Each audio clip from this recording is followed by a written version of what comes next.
Om Namo Bhagavate Vasudevaya. Om Namo Bhagavate Vasudevaya. Om Namo Bhagavate Vasudevaya. Gum Kurtyata Vachalam Pangum Langete Girim Yat Kapatamam Vande Shri Gurum Din Tarinam Paramananda Madhavam Śrī Caitanya Mahāprabhu Hari Om Tat Sat. Hare Krishna. All glory to Shri Guru and Shri Gauranga. Today we are going to be reading from the Nectar of Instruction, an authorized English presentation of Śrīla Rūpa Gosvāmī's Śrī Updeshamrita, with the original Sanskrit text from His Divine Grace, also the translations and elaborate purports by His Divine Grace, A.C. Bhaktivedanta Swami Śrīla Prabhupada. Śrīla Prabhupada ki jai. So it's a beautiful little book comprising of 11 verses, translations and purports. I would like to read before the preface few words written in the beginning. These are the 11 lessons in the ancient science of Bhakti Yoga. Across 5 centuries and half the globe comes this compact guidebook of essential spiritual teaching, how to choose a guru, how to practice yoga, even where to live. You'll find it all in this invaluable book, originally written in Sanskrit by Śrīla Rūpa Gosvāmī, the greatest spiritual genius of medieval India, now translated and illuminated by Rupa Gosvami's modern successor, His Divine Grace, A.C. Bhaktivedanta Swami Prabhupada. The Nectar of Instruction is the key to enlightenment for all seekers on the path of spiritual perfection. So the preface by Śrīla Prabhupada. The Krishna consciousness movement is conducted under the supervision of Śrīla Rūpa Gosvāmī. The Gauḍīya Vaiṣṇavas or Bengali Vaiṣṇavas are mostly followers of Śrī Caitanya Mahāprabhu, of whom the 6 Gosvāmīs of Vṛndāvana are direct disciples. Therefore, Srila Narottam Das Thakur has sung Rupa Raghunath Pade Haibe Akuti Kabe Hama Bujaba Se Yugala Piriti. When I am eager to understand the literature given by the Goswamis, then I shall be able to understand the transcendental loving affairs of Radha and Krishna. Śrī Caitanya Mahāprabhu appeared in order to bestow upon human society the benediction of the science of Krishna. The most exalted of all the activities of Lord Krishna are his pastimes of conjugal love with the gopis. Śrī Caitanya Mahāprabhu appeared in the mood of Srimati Radharani, the best of the gopis. Therefore, to understand the mission of Lord Śrī Caitanya Mahāprabhu and follow in his footsteps, one must very seriously follow in the footsteps of the 6 Gosvāmīs, Śrī Rūpa Gosvāmī, Śrī Sanatan, Bhatta Raghunath, Śrī Jiva, Gopal Bhatt and Das Raghunath. So these are the 6 Gosvāmīs. Śrī Rūpa Gosvāmī was the leader of all the Gosvāmīs, and to guide our activities, he gave us this Updeshamrita, that is the Nectar of Instruction to follow. As Śrī Caitanya Mahāprabhu left behind him the 8 verses known as Sikshashtaka, Rupa Gosvami gave us Updeshamrita so that we may become pure Vaishnavas. In all spiritual affairs, one's first duty is to control his mind and senses. Unless one controls his mind and senses, one cannot make any advancement in spiritual life. Everyone within this material world is engrossed in the modes of passion and ignorance. One must promote himself to the platform of goodness, Sattva Gun, by following the instructions of Rupa Gosvami, and then everything concerning how to make further progress will be revealed. Advancement in Krishna consciousness depends on the attitude of the follower. A follower of the Krishna consciousness movement should become a perfect Gosvami. Vaishnavas are generally known as Gosvamis. In Vrindavan, this is the title by which the director of each temple is known. One who wants to become a perfect devotee of Krishna must become a Gosvami. Go means the senses and Swami means the master. Unless one controls his senses and mind, one cannot become Gosvami.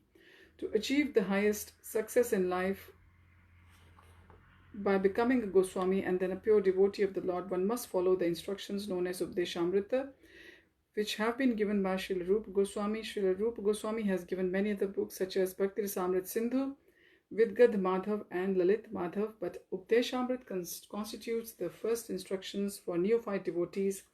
One should follow these instructions very strictly, then it will be easier to make one's life successful. Hare Krishna, signed by Śrīla Prabhupada, 20th September 1975, Vishwarup Mahotsav at Vishwarup Mahotsav at the Krishna Balram Mandir, Raman Reti, Vrindavan, India. So let's begin by reading the first verse.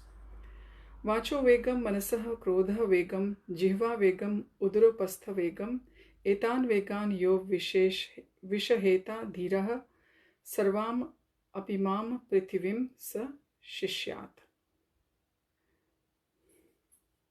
Because there are not lots of verses, so I will go through the word by word meaning as well. Vachaha of speech, vegam urge, manasaha of the mind, krodha of anger, vegam urge, jiva of the tongue, vegam urge, udara upastha of the belly and the genitals, vegam urge, etan these vegan urges, yah whoever, vishaheta can tolerate, dhiraha sober, sarvam all, api certainly, imam this prithivim world, saha that personality, shishyat can make disciples. Translation: a sober person who can tolerate the urge to speak, the mind's demands, the actions of anger and the urges of the tongue, belly and genitals is qualified to make disciples all over the world. Purport by Śrīla Prabhupada, Śrīla Prabhupada ki jai. In Srimad Bhagavatam, 6th canto, chapter 1, verses 9 to 10, Parikshit Maharaj placed a number of intelligent questions before Shukadeva Goswami. One of these questions was, why do people undergo atonement if they cannot control their senses? For instance, a thief may know perfectly well that he may be arrested for his stealings, and he may actually even see a thief arrested by the police, yet he continues to steal. Experience is gathered by hearing and seeing. One who is less intelligent gathers experience by seeing, and one who is more intelligent gathers experience by hearing. When an intelligent person hears from the law books and shastras or the scriptures that stealing is not good and hears that thief is punished when arrested, he refrains from theft. A less intelligent person may first have to be arrested and punished for stealing to learn to stop stealing. However, a rascal, a foolish man, may have the experience of both hearing and seeing and may even be punished, but still he continues to steal. Even if such a person atones and is punished by the government, he will again commit theft as soon as he comes out of the jail. If punishment in jail is considered atonement, what is the benefit of such atonement? Thus Parikshit Maharaj inquired. Drishta shruta bhyam yat papam janan api atmano ahitam karoti bhuyo vivashaha prayashchittam atho katham kvachin nivartate bhadrat kvachich charati tat punaha prayashchittam atho aparatham manye kunjara shauchavat. He compared atonement to an elephant's bathing. The elephant may take a very nice bath in the river, but as soon as he comes out onto the bank, it throws dirt all over its body. What then is the value of its bathing? Similarly, many spiritual practitioners chant the Hare Krishna Mahamantra and at the same time commit many forbidden things, thinking that their chanting will counteract their offenses. Of the 10 types of offenses one can commit while chanting the holy name of the Lord, this offense is called Namno Baladiyasya Hi Papa Buddhi, committing sinful activities on the strength of the chanting of the Hare Krishna Mahamantra. Similarly, certain Christians go to church to confess their sins, thinking that confessing their sins before a priest and performing some penance will relieve them from the results of their weekly sins. As soon as Saturday is over and Sunday comes, they again begin their sinful activities, expecting to be forgiven the next Saturday. This kind of prashchit or atonement is condemned by Parikshit Maharaj, the most intelligent king of his time. Shukadeva Goswami, equally intelligent as befitting as a spiritual master of Maharaj Parikshit, answered the king and confirmed that his statement concerning atonement was correct. A sinful activity cannot be counteracted by a pious activity. This real prashchit or atonement is the awakening of our dormant Krishna consciousness. Real atonement involves coming to real knowledge, and for this there is a standard process. When one follows a regulated hygienic process, he does not fall sick. A human being is meant to be trained according to certain principles to revive his original knowledge. Such a methodical life is described as tapasya. One can be gradually elevated to the standard of real knowledge or Krishna consciousness by practicing austerity and celibacy, which is brahmacharya, by controlling the mind, by controlling the senses, by giving up one's possessions in charity, by being avowedly truthful, by keeping clean, and by practicing yogasanas. However, if one is fortunate enough to get the association of pure devotee, he can easily surpass all the practices for controlling the mind by the mystic yoga process simply by following the regulative principles of Krishna consciousness.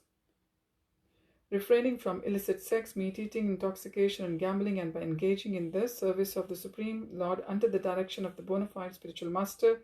This easy process is being recommended by Śrīla Rūpa Gosvāmī. First, one must control his speaking power. Everyone of us has the power of speech.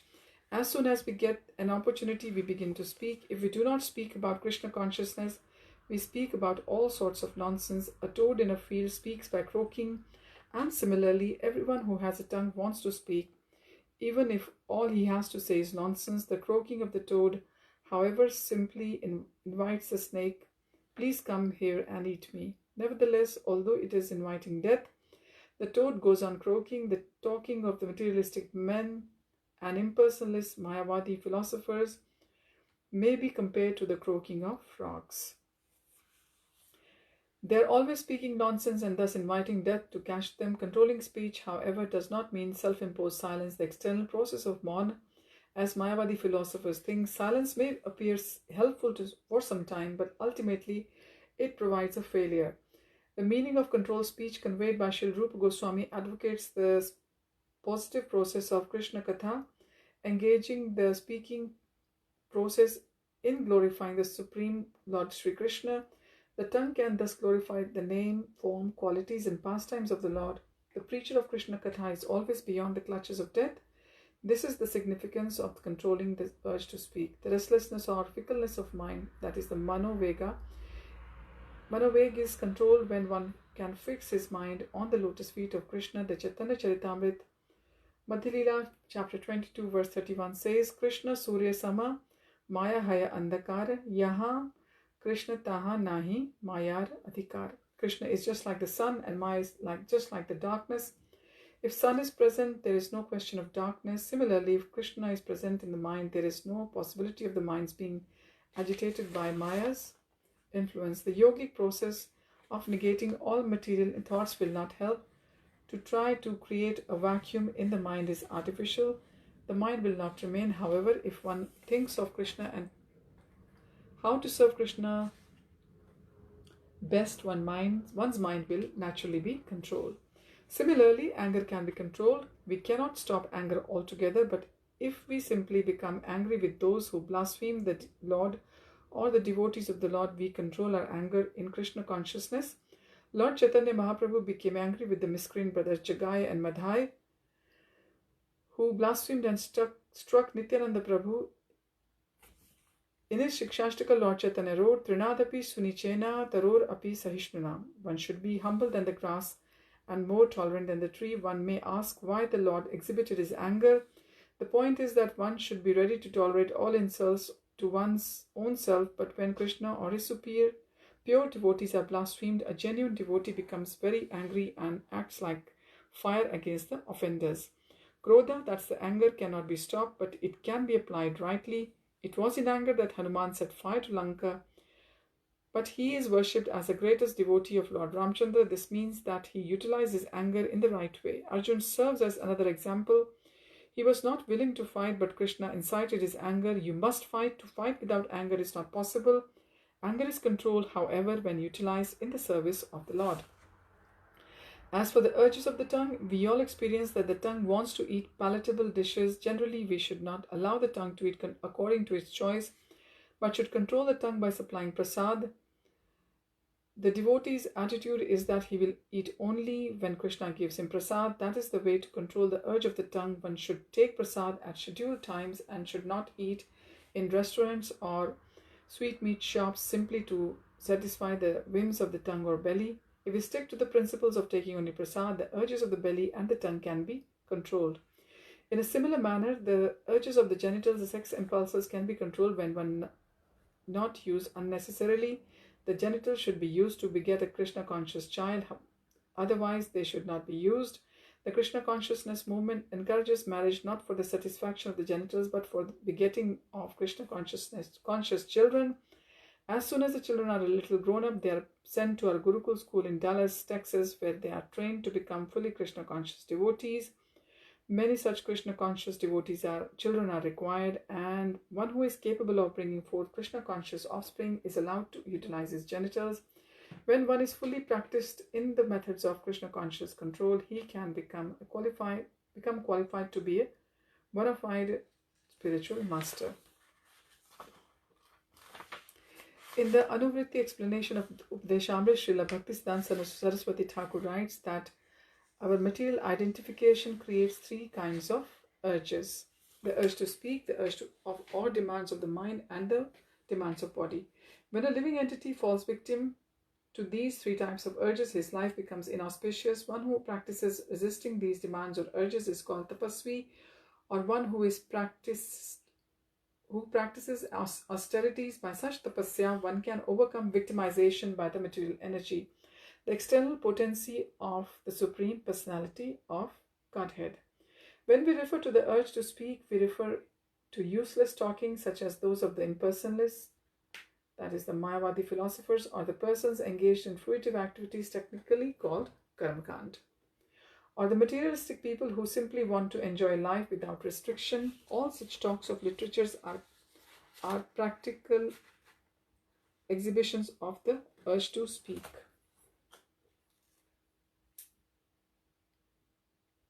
Many people are talking nonsensically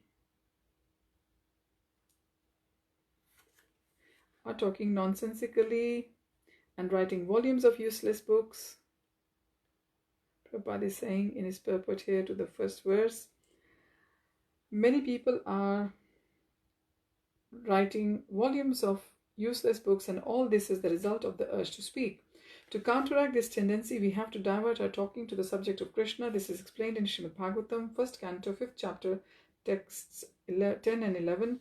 Nayat vachash chitra padam harer yasho jagat pavitram pragranita karichit tad vasyam tirtham ushanti manasa na yatra hamsa nirmanti ushik kshayaha. Those words which do not describe the glories of the Lord, who alone can sanctify the atmosphere of the whole universe, are considered by saintly persons to be like unto a place of pilgrimage for crows. Since all perfect persons are inhabitants of the transcendental abode, they do not derive any pleasure there. Tad vag visargo janatagaha viplavo yasmin pratishlokam abdhavati api namani anantasya yasho nikatani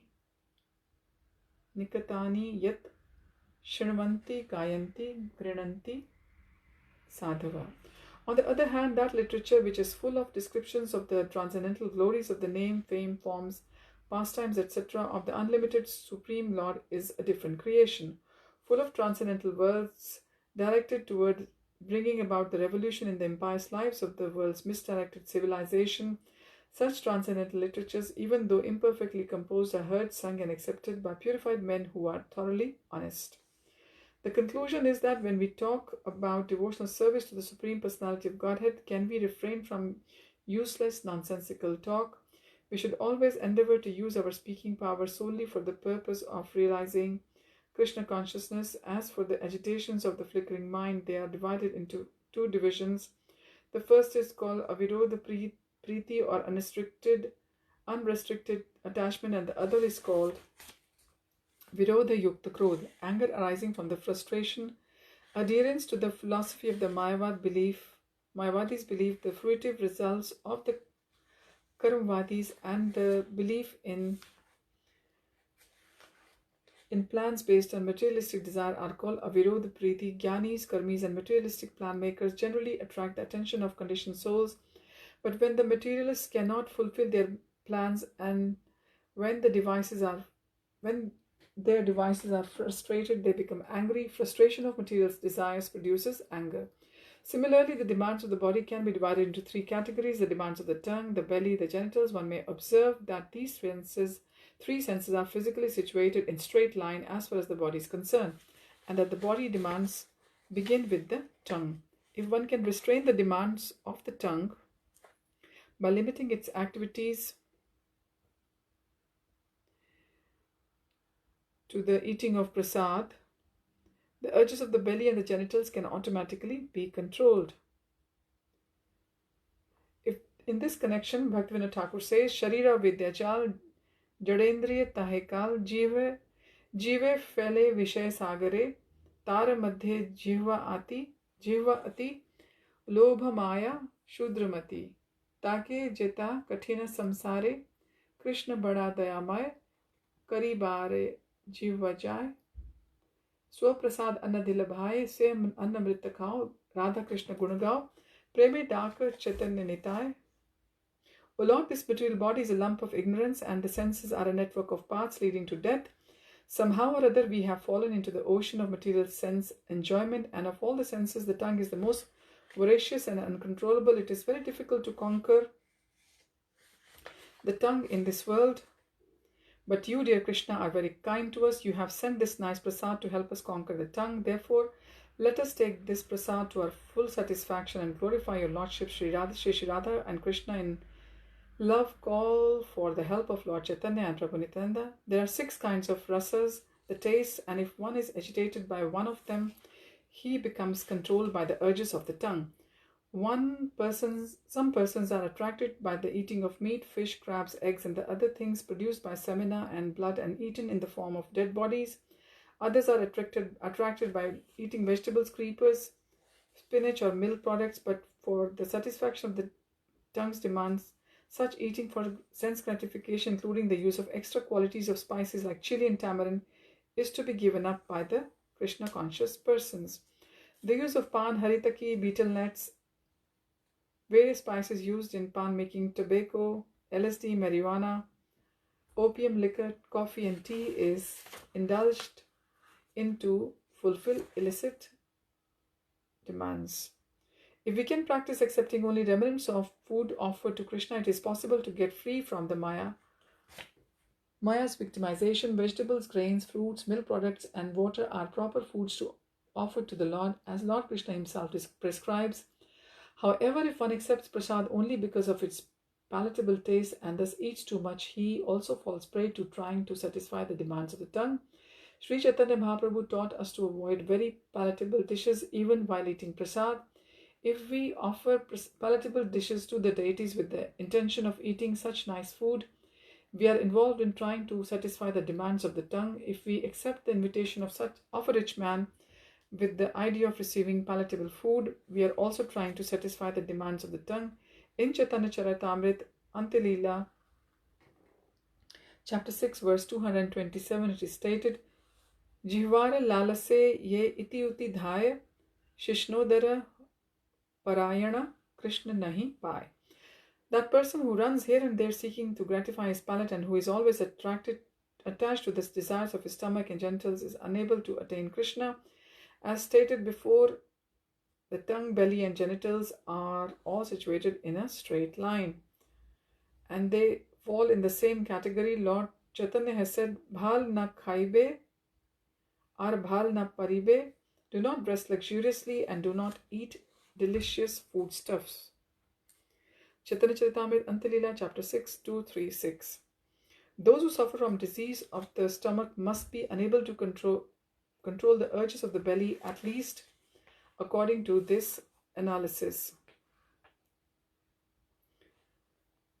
When we desire to eat more than necessary, we automatically create many inconveniences in life. However, if we observe fasting days like Ekadashi and Janmashtami, we can restrain the demands of the belly. As far as the urges of the genitals are concerned, there are 2, proper and improper, or legal and illicit sex. When a man is properly mature, he can marry according to the rules and regulations of the Shastras and use his genitals for begetting nice children, that is legal and religious. Otherwise, he may adopt many artificial means to satisfy the demands of the genitals, and he may not use any restraint. When one indulges in illicit sex life as defined by the Shastras, either by thinking, planning, talking about it, actually having sexual relationship or by satisfying the genitals by artificial means, he is caught in the clutches of Maya. These instructions apply not only to the householders but also to the Tyagis or those who are in the renounced order of life. In his book Prema Vivarta, Chapter 7, Sri Jagadananda Pandit says, Vairagi bhai gramya katha na shunibe kane, gramya varta na khahibe, yabe milibe ane, swapne ok na kare bhai, stri sambhashana, grihe stri chhadiya bhai, asiyacha vana, यदि चाह प्रणय राखिते गौरांगेर सने छोट हरिदासेर कथा थाके ये न मने भाल न खाइबे आर भाल न परिबे हृदयेते राधा कृष्ण सर्वदा सेविबे. My dear brother, you are in the renounced order of life and you should not listen to talk about ordinary worldly things, or should you talk about worldly things where you meet with others. Do not think of women even in dreams. You have accepted in the renounced order of life with a vow that forbids you to associate with women. If you wish to associate with Chaitanya Mahaprabhu, you must always remember the incident of Chota Haridas and how he was rejected by the Lord. Do not eat luxurious dishes or dress in the fine garments, but always remain humble and serve the Lordship Shri Shri Radha Krishna in your hearts and heart of hearts. The conclusion is that one who can control these 6 items, speech, mind, anger, tongue, belly and genitals, is to be called a Swami or Goswami. Swami means master and Goswami means master of the go or senses. When one accepts the renounced order of life, he automatically assumes the title of Swami. This does not mean that he is the master of his family, community or society. He must be the master of his senses. Unless one is master of his senses, he should not be called Goswami but Godas, servant of the senses. Following in the footsteps of the 6 Gosvāmīs of Vṛndāvana, all Swamis and Gosvamis should fully engage in the transcendental loving service to the Lord. As opposed to this, the Godasas engage in the service of the senses or in the service of the material world. They have no other engagement. Prahlad Maharaj has further described the Godas as Adantago, which refers to one whose senses are not controlled. An Adantago cannot become a servant of Krishna. In Srimad Bhagavatam 7.5.30, Prahlad Maharaj has said, Matir na Krishne pratah swato va mitho abhipadyeta griha vratanam adanta gobhir vishatam tamishram